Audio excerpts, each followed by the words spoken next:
So, so we get started.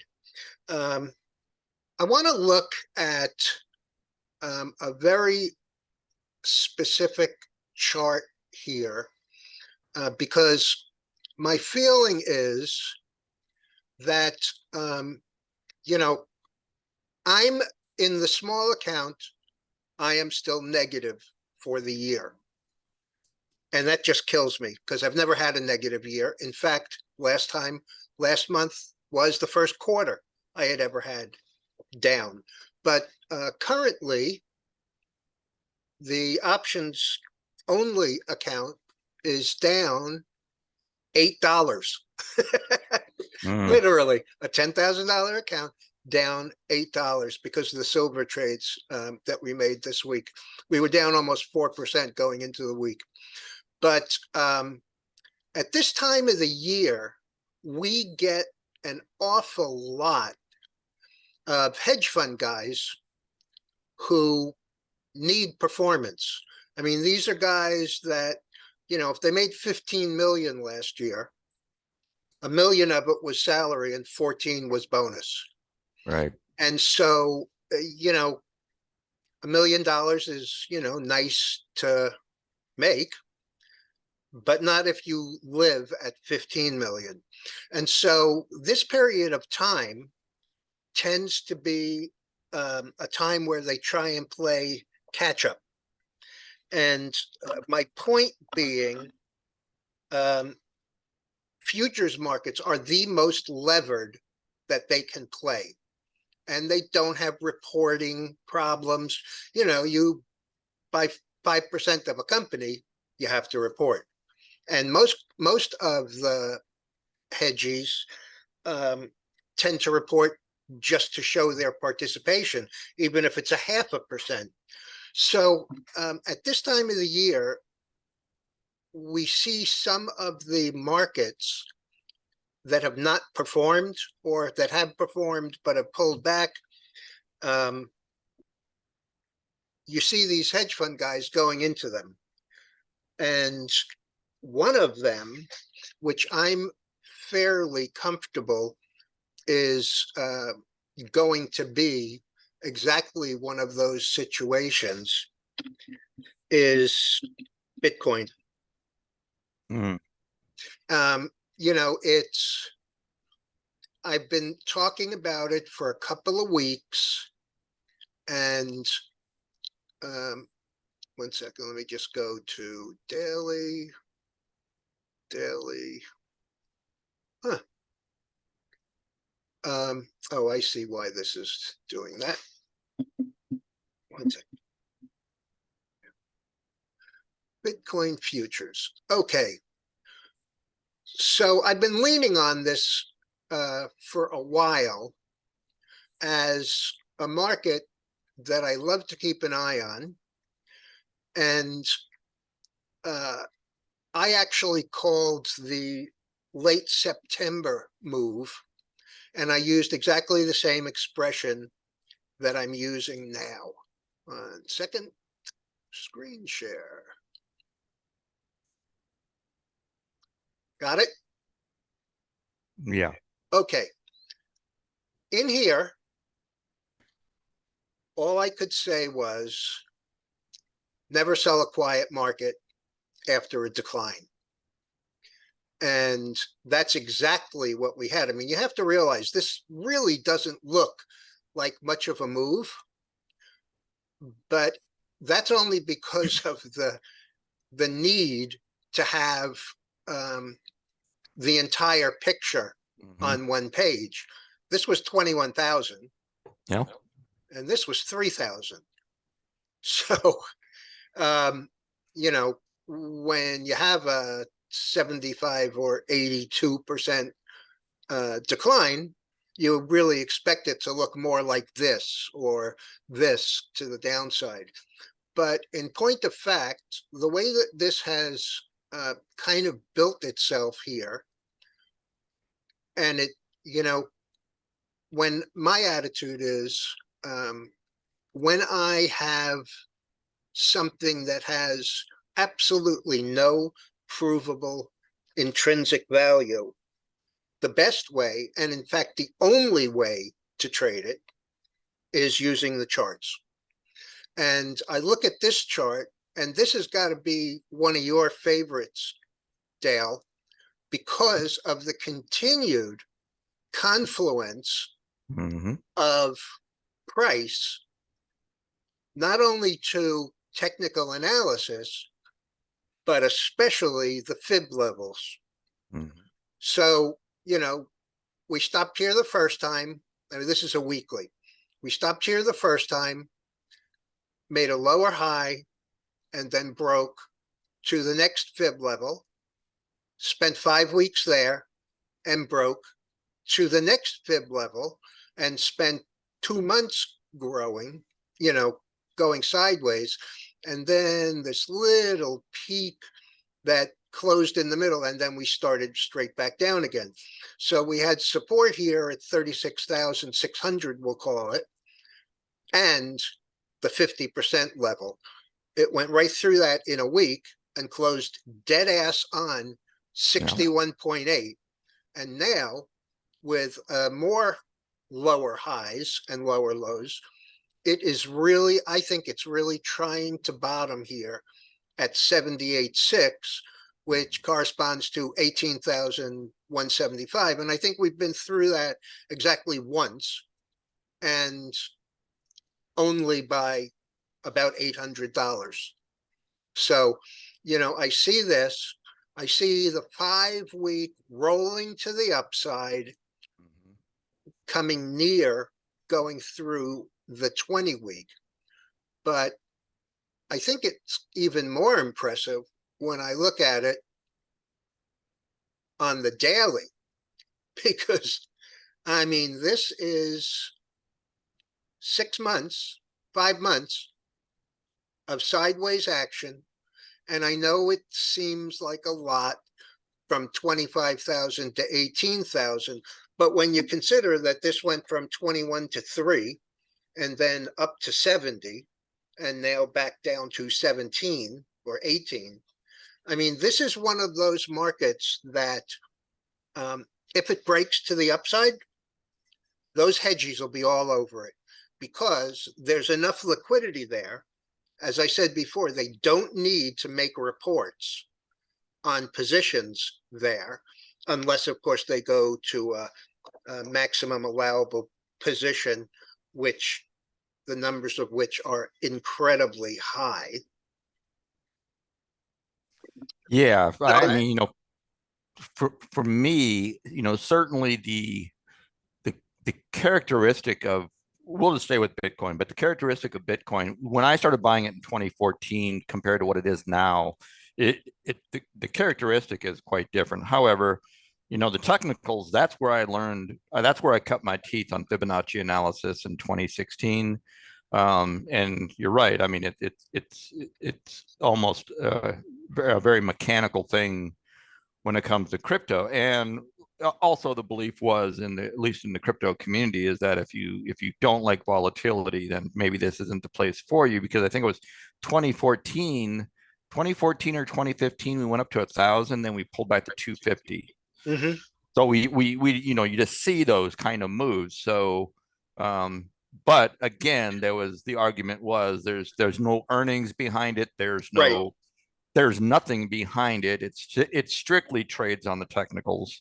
So yeah, I mean that holding at the 786, it's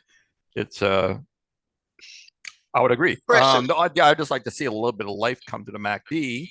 Um, Yeah, see, this is the problem here.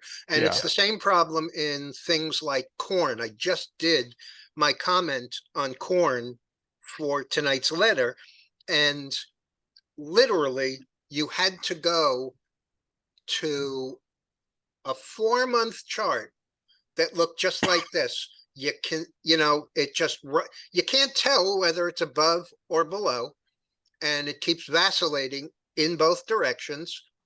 But this, I really like this because this broke above the prior uh, high from October, and um, and all it did was flag out for 3, 6, 7 days, and then on Friday had the move back up.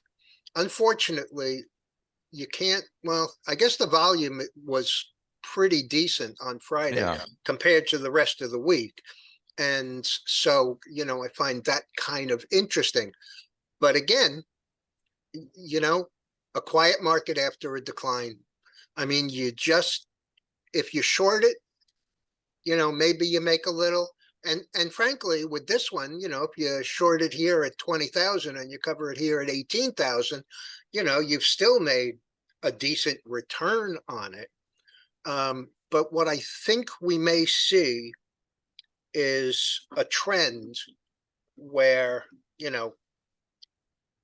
one guy buys it, starts to move, another guy buys it, another guy buys it, and all of a sudden, all of these hedgies are, chasing a market the same way that they chased the S&P on every decline this year. And it cost them, I don't know what the average guy is down, but I'm sure it's close to 18 or 20% for certain. And really, there haven't been any hiding places. The most exciting hiding place, was the dramatically undervalued Facebook and the incredibly strong Apple. I mean, they got pounded on those, forgetting about the things like work from home or work from anywhere. I mean, we have some huge declines in some of those things. And so, I'm just trying to figure out the best way to play it.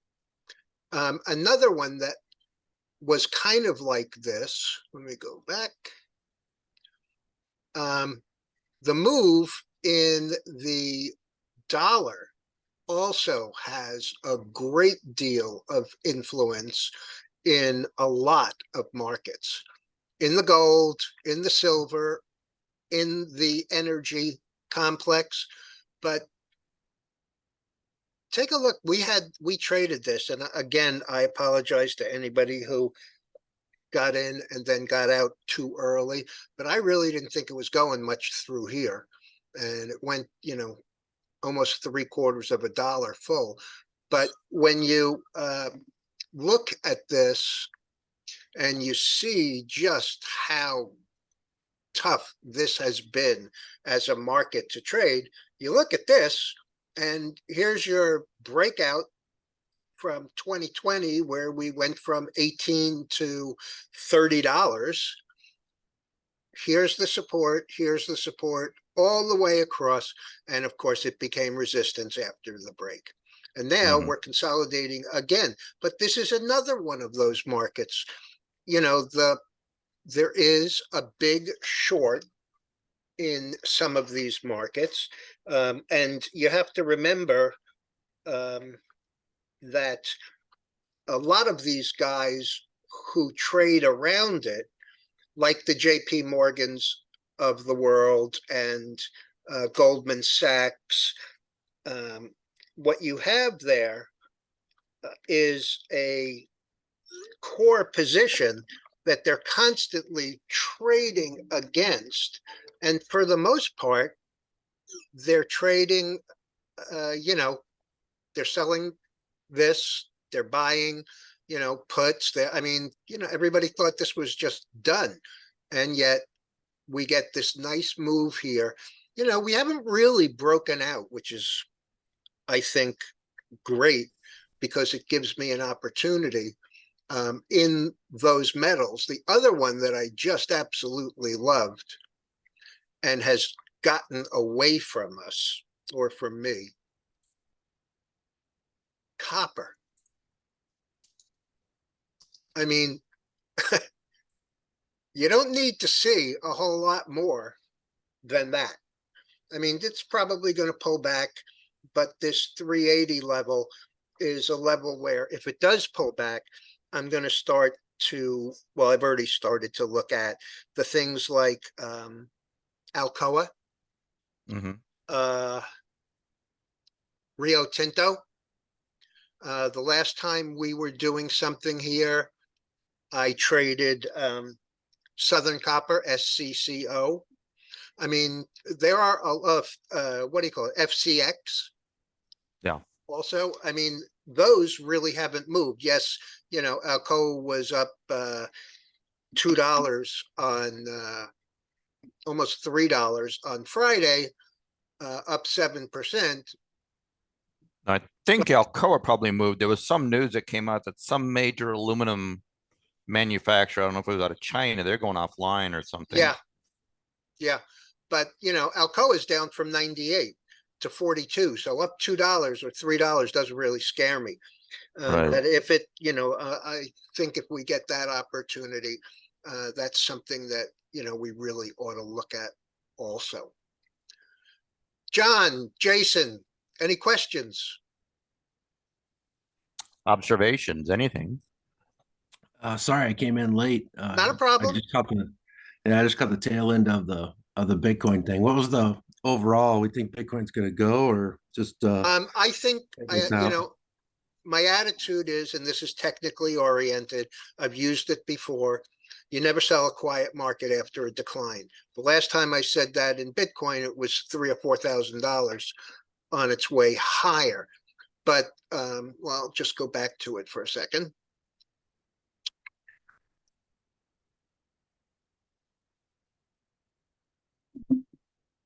I don't know why bar chart went and now carries the micro contract, in their board there.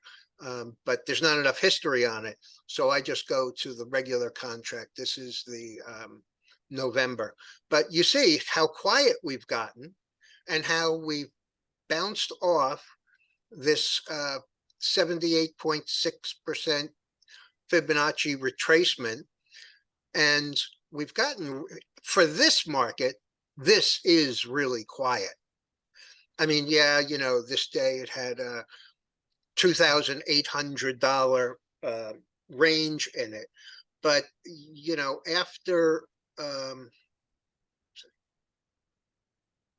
after this kind of action, this is very quiet. And I think it's sort of rolling to the upside again. And I could easily see it. Well, I could see it topping out at 25,000, which is still 4,000 from here. But I think it's more likely that it tries this 28,500 area. Jason, did you hear what I was saying about the hedge funds?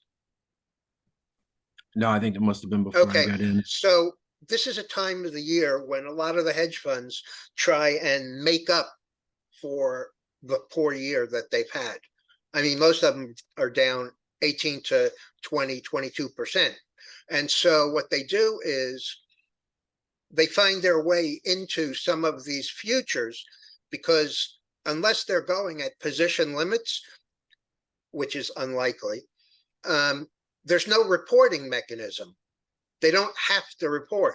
So if they see this, if this market turns up and there's not a lot of, if there continues to be concern about interest rates and what the Fed is doing and recession and stuff, the market will not perform. But this easily could, because there is no intrinsic value. There is no earnings problem.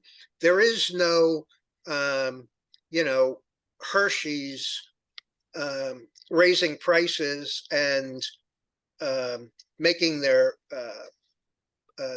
candy bars smaller. I mean, we just don't have, this is a pure market. I guess that's the best way of putting it. It's a pure market because it has no intrinsic value or earnings or anything else. It's just, it trends when it goes. And the moves are extreme. I mean, again, we've still, this is the daily, we still went from a test of that low at 18,380 and ran to over 25,000, 25,270 here in a period of about 10 days.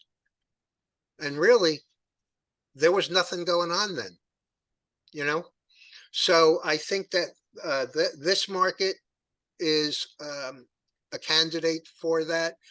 Clearly the gold and silver markets, which have just been, incredibly poor traders. The thing with a lot of these markets, um, and this is just an observation about the stock side of it. We got some great breakouts in stocks and in a bunch of these futures that they just stopped on a dime.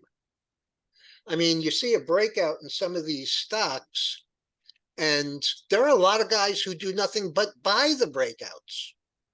And these things would, you'd see it moving higher, and then, all of a sudden it would just stop dead in its tracks.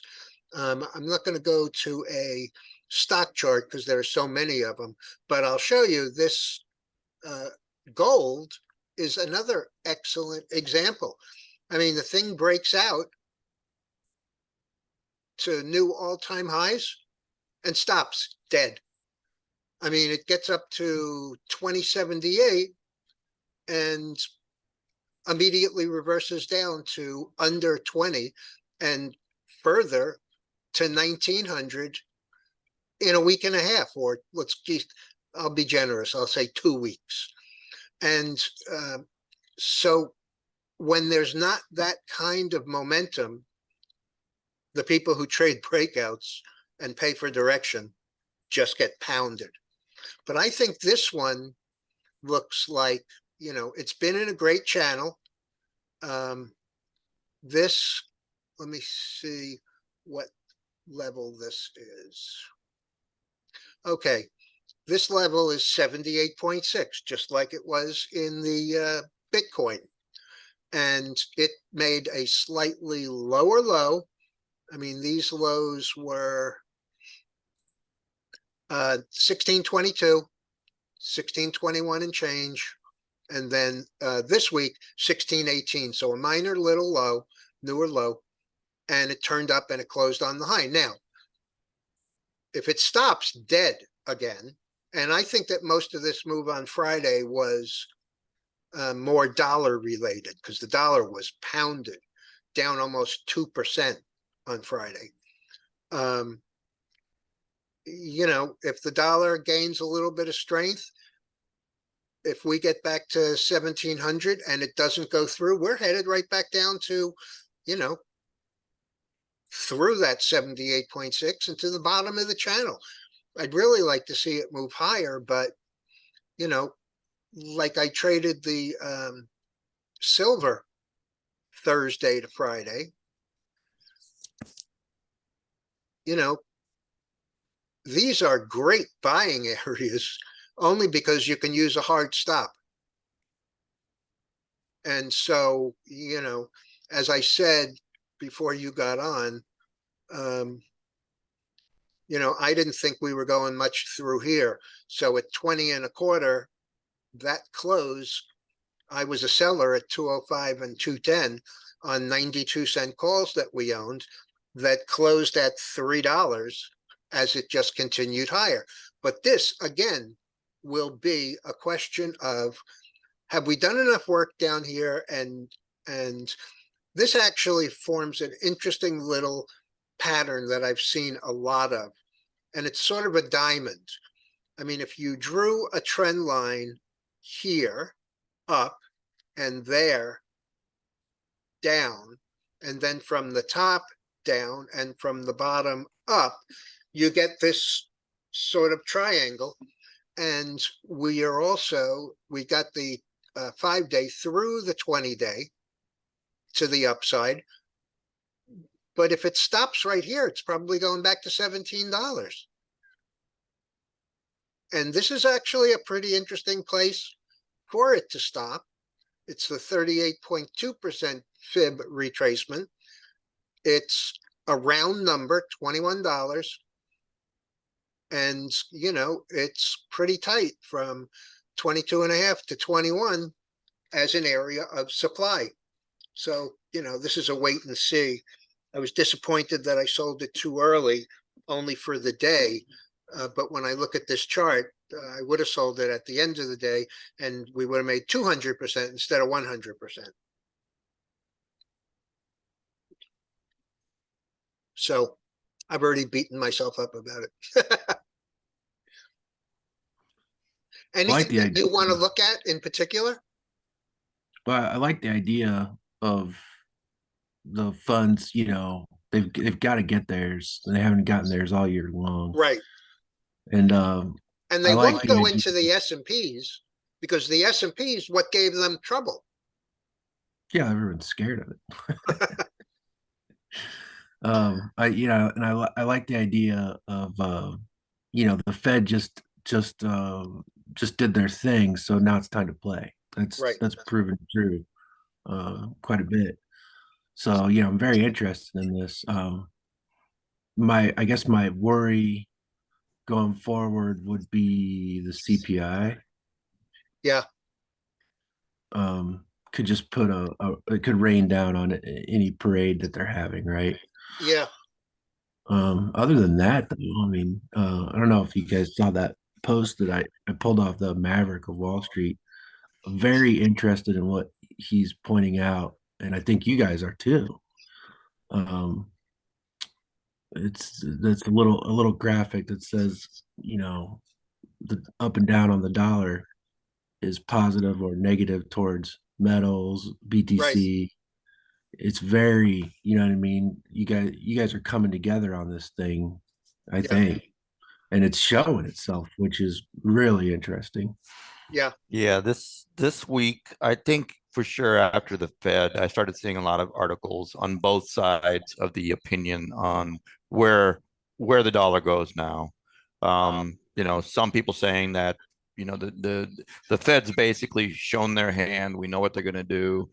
There's not much further they can go. And people are looking, at least the authors of these articles were looking for the dollar to start coming down. Yeah. However, on the other side, I think Investopedia came out with an article saying, well, don't forget, we still have quantitative tightening, and that's taking money out of this system. So scarcity of dollars is going to continue to drive it up. So they're saying, no, it's going to go up because you're just thinking about rates. Don't Yeah. forget about QT, which is going to make, the dollar more scarce, therefore in higher demand. So, you know, it's hard to say where we come out on it. And that's where it's so difficult to say, by reading the news, kind of formulating a thesis going forward versus, all right, I'm just going to stick to what I see on my technicals and go with it because, um, it's, yeah, we've never been here before. That's the big problem with Right. all of this. We've never been anywhere in any of these situations. We don't know. So yeah, but to your point, higher dollar, that's going to be difficult for oil. Higher dollar, that's going to be difficult for the metals. Right. Everything that's purchased in dollars, it's going to be hard for that. Matter of fact, I was looking at buying like something like UUP for my 401k to say, okay, just leave that sit there. I didn't really find anything that reflected the dollar that I would just say, uh, as a buy and hold. Right.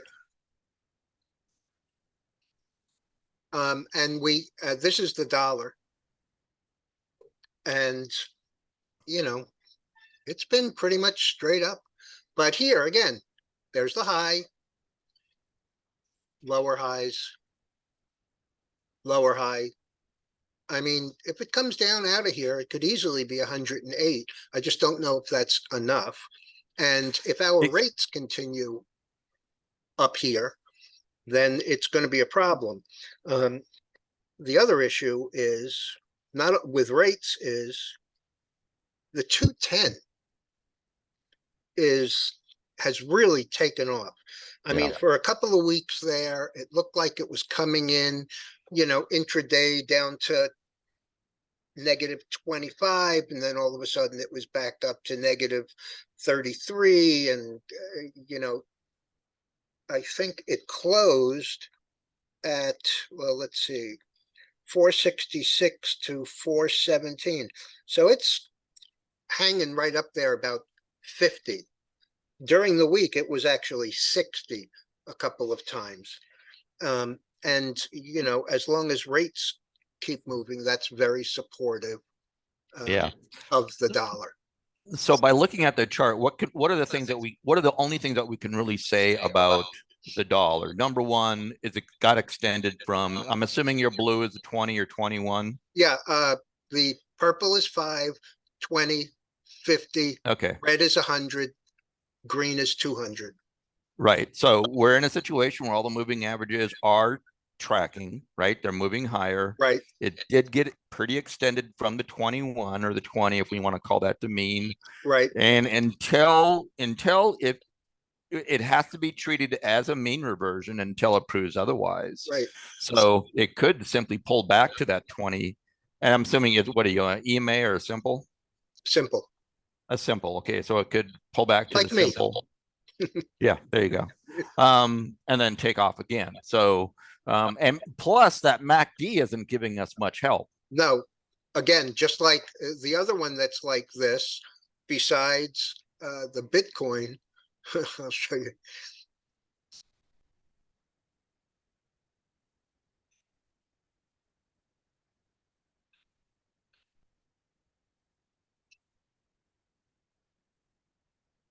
Yeah. The same situation here. Yeah. And it's the same situation over here in the 5 and 20, which is really just a trend change. I mean, threw it to the downside and it stops dead, threw it to the upside and it stops dead. And now for the last 3 weeks, I mean, unless you look at a 2-month chart for size, you just don't see it. I mean, downside, back to the upside, back to the downside, back to the upside. And now I'm going to guess it's going to roll to the downside again, just because that's what I'm looking at in this as kind of, it's been consolidating here, but, higher highs, now lower highs. So if we break to the downside here, it's going to probably get ugly. And, what I thought about when I wrote my corn comment right before we got onto this was, but the fundamentals are, and all I got from that was a reminder from myself not to trade the market I want, but to trade the market we have. And corn is not the place to be right now. I mean, if it got back to 650, I would absolutely buy it with a hard stop under 647. There aren't a lot of places you could take $150 worth of risk, and it's $50 a point to the upside. So, if you're buying it here and it rallies, just to here, you've gone almost $7 from 660. That's $2,000 on a commodity that the margin for which is probably about $1,500. And that's why I think that those are the markets that the hedge funds are going to be after. But, just an opinion. Everybody has one. Yeah, I think that's part of it too. Like the comment I had made in the room, and then you made a similar comment, is that, my scans simply aren't producing the trades that they were before. And, I will capitulate on the fact that this is more of a day trader's market than a swing trader's market. Certainly, maybe not even a position trader's market, but, people that are willing to do that intraday type stuff, that it works for them. Well, I don't know where the VIX is at now. What are we at? Like a 25 or something VIX right now? Yeah. So that's come down, but, I mean, the one I'm watching, I believe that we might, I think I went short XLE a little bit too early. I think we're going to see that this week. It's had 2 closes above the 1272 extension. Just so happens that for this week, the expected move and the 1618, the upper edge of the expected move and the 1618 extension are right on top of each other. So I'm looking for, 95 XLE. Oh, I gotta go back to XLE. Yeah, I can see why that, 95. I can see why that would work. Yeah, I got the I mean, expected move this is also and lower highs. the 1618 at 95.25. So I'm looking for a short. Also, that level, the 95.25, in addition to being the 1618, which is like an extreme extension of Right. a swing, and the upper edge of it hit the upper edge of the expected move spot on this week. I suspect it may do it again because it's had two closes above the 1272. So when I see that, I have to assume it's heading to the next fib level of the 1618. However, that level is also the 3 standard deviation of the year-to-date VWAP. So there's a lot sitting there at that 95. Yeah. And I'm just seeing that as a short back to year-to-date point of control. I would say it could be a short back to 75. Yeah. And that would just test this double bottom. Yep. So And 75 point is to the breakout. Yep. So that is 75 would be 100% swing symmetry of the previous high low. It would take it to the 50-day at the 50, no, the 200. Yeah, it would take it to the 200 exponential. So anyway, that's really all. I did take some short positions this week. I think I front ran it a little bit. Well, I know I did because it didn't work, but I'm just seeing that as a high potential right now. Yeah, this is an interesting one to judge what's really going on, because it looks like this is the 5. The purple is the 5. It's a 5-week because this is a weekly chart. Won't take much to take it through the 20-week, which is falling, 5-week, which is moving up. MACD looks like it's just about to cross again. Yeah.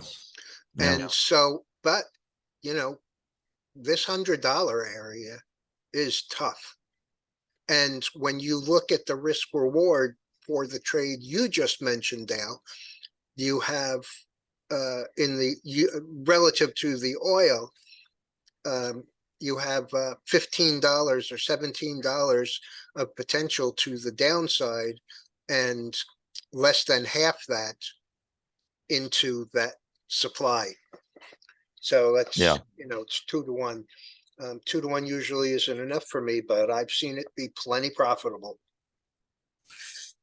Yeah, I haven't had a 400% or anything like that for a while. Those are getting hard to come by. Yeah. Last weekend, last week on Friday, I had the 0 data expiration calls on the rally there, and lost money and turned it around and bought the puts. I think I paid 61 or 62 cents for the puts, and I think I sold them under $1. And by the end of the day, they were $3 in the money. So another one of those, just a shade too early. No, I do have a long. It's doing well. Yeah. FLR. SLR? FLR. FLR. Oh, okay. It was up. Let me see. Up a buck. Oh yeah, I carry this one in my infrastructure sector. Yeah. What is it? It's is it natural gas or is it what is it? I can't remember what it is, but yeah, it's more the commodity side. Yeah. So that's been doing well. Yeah. I'm short a couple of the smaller pipelines, short West, that's working. What's the symbol? West, WES. It's Western Midstream Partners. It's an LP. that one's working, but let's see.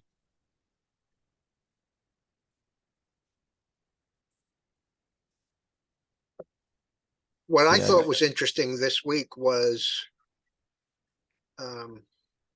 Cheniere LNG Mm-hmm. came in with a surprise loss. Let's see what it's. Yeah, so it looks. I mean, Um, it went from 180 to 167, 160, 171 from 180 in, a nanosecond. yeah, And this was a new high, had pretty high 180. volume on Friday. Had pretty high volume, 155% volume compared to the 21-day average. So it had Yeah. high volume. It's a neutral trend right now, but um, yeah. Yeah, But I have a there feeling again, no matter too, which way, no matter which way this one goes, it's going to take another week and a half or 2 weeks at the very least to give us any idea. yeah, it's another one of those that are, well, I mean, it's not uncommon that to see in the energy complex, but so many things are out on the tail of their volume profile. Yeah. But it's building quite a bit of volume at the 169, but we'll call it 170. It's building a lot of volume there. Yeah. So that could be, its next level of support. But that's the thing with, trading the volume profiles is they're fluid. I mean, as volume builds, point of control moves with it, so it can expand that. But Yeah, you have to yeah. actually, I think that one of the things that I've never, I know that there must be a formula for it, but what I see very often is the ease of movement. And the ease of movement in this market has clearly been to the downside. It's interesting when you talk about volume, you don't need to see volume on the short side because all the short side needs is an absence of buying Mm-hmm. to support prices. And so it always takes more.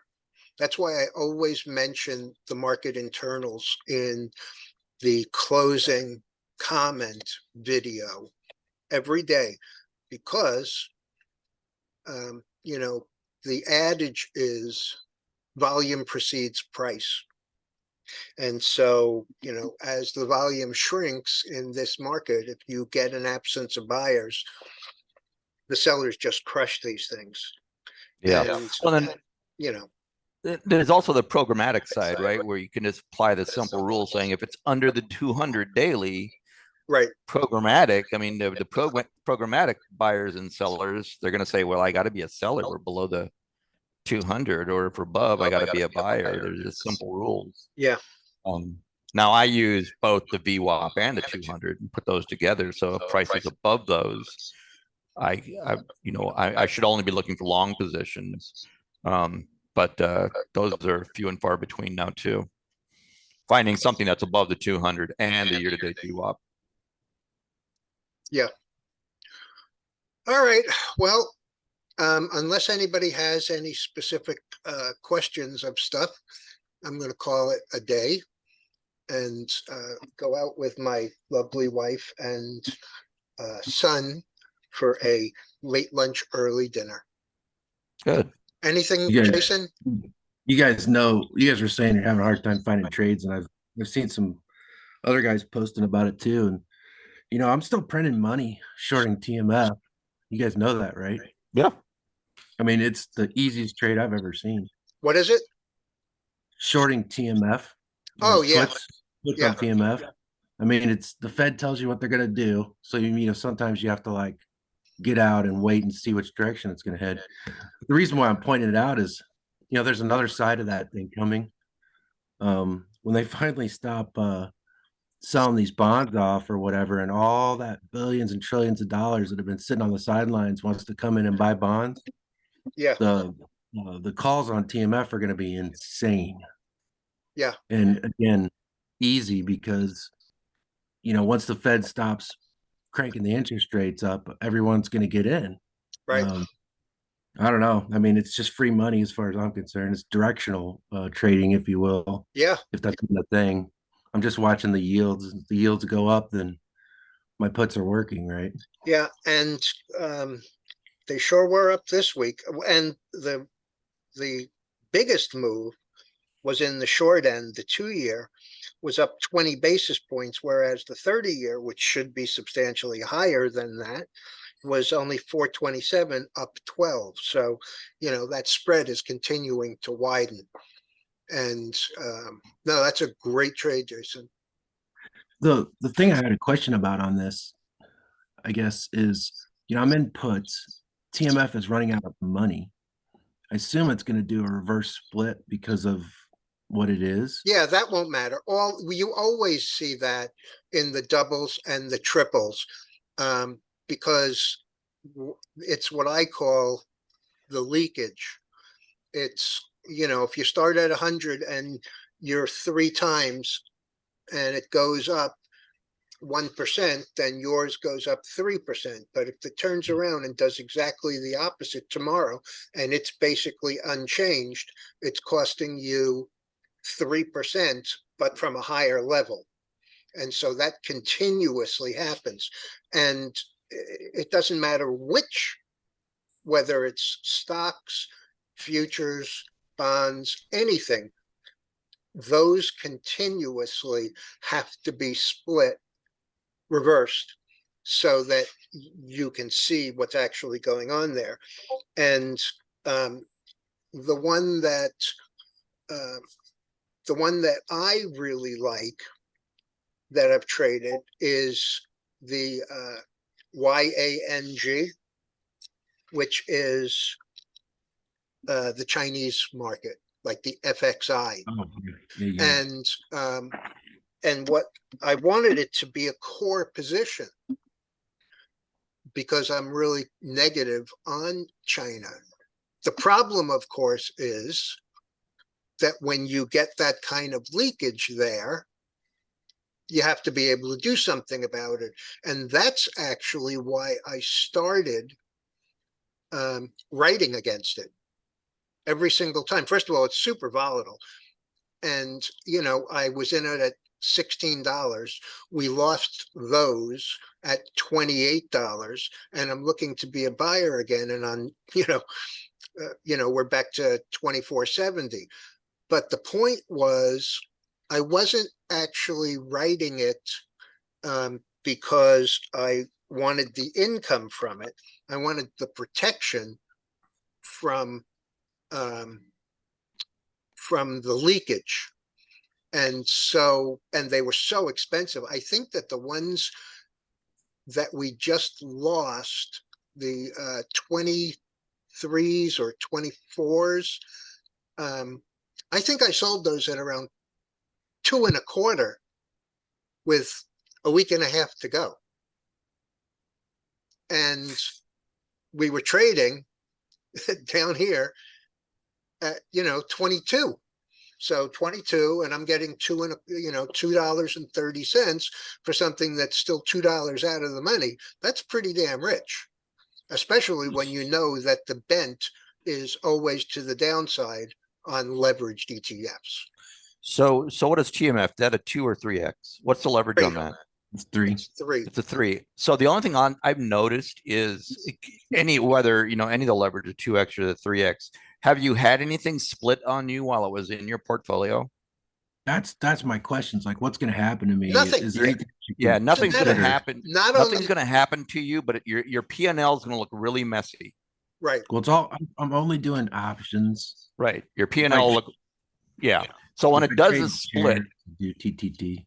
yeah, I don't know what you trade on, but at least in like for Tasty Works or what have you, it really screws up what your P&L looks like.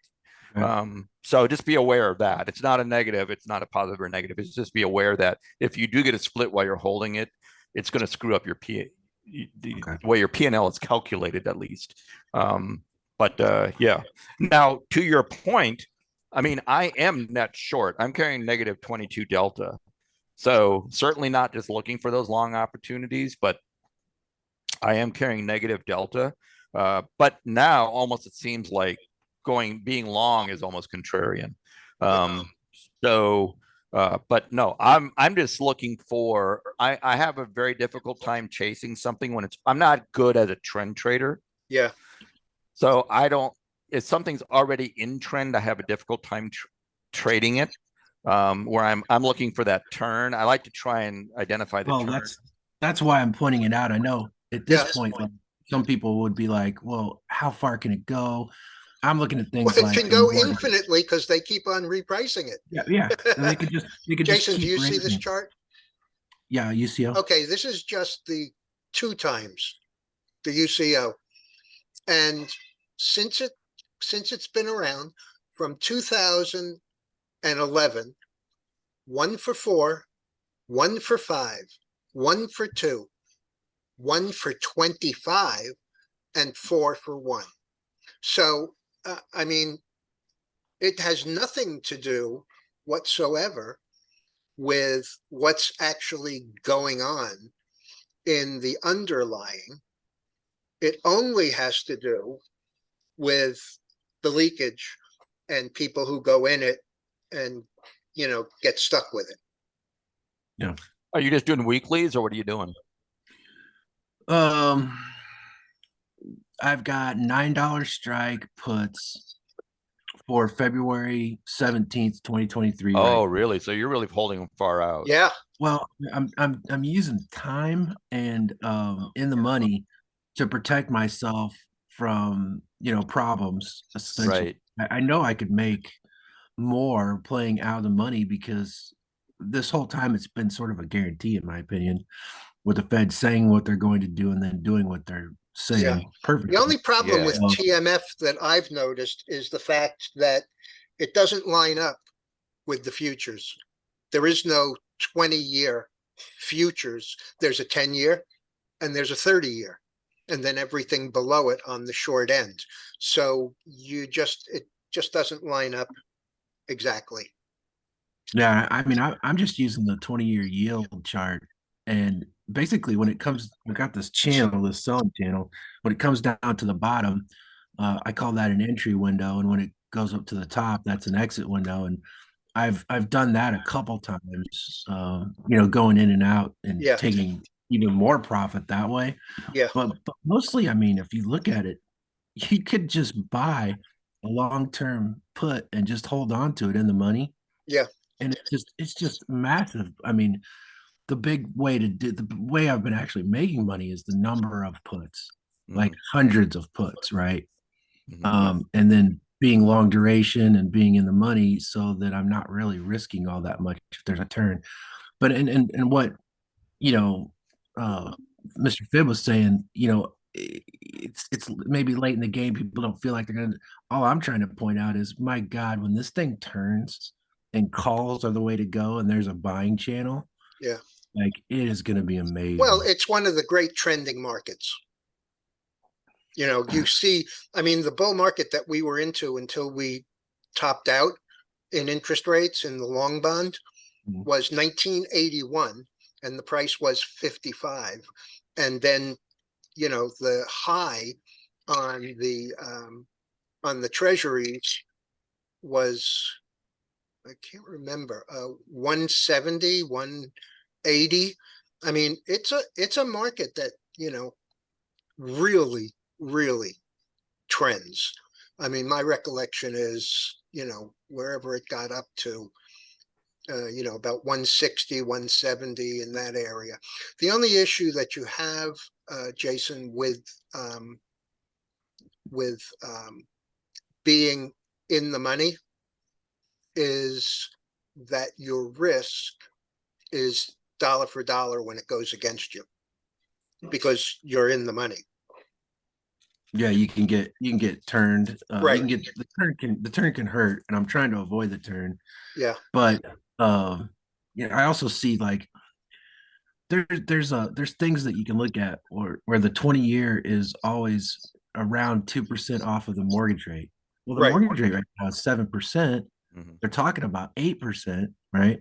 Yeah. And we're sitting 4.5 on the yield. So I've got another half, a percent on the yield to go just to get to where we should be.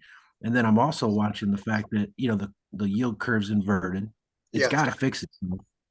But on the short side, it's going to have to fix itself. On the long side, it's going to have to at least hold on, Yeah. if not get worse, right? Yep. Right. So I've got that, as like kind of a warning, oh no, the yield curve's fixed itself. This might be the end of it, all right. And so you just sit in it and watch the Fed. And I mean, if the CPI comes in hot again, I can't even imagine the Fed's going to have to do something, aren't Yeah. they, to make it worse? And I'm just going to make even more money on puts. So Right. I'm not too scared, really. Yeah. And it's so much. Like I'm like 300% plus now, Mhm. and I've made so much that if it turns on me and it takes away 20% and I decide to, back out of the whole thing or something, Yeah. I'm 280 up. Okay, whatever. Right. All right, Yeah. guys, I got to jump. Okay. Okay. All right, everybody. Tomorrow. Yep. Thanks, guys. Take care.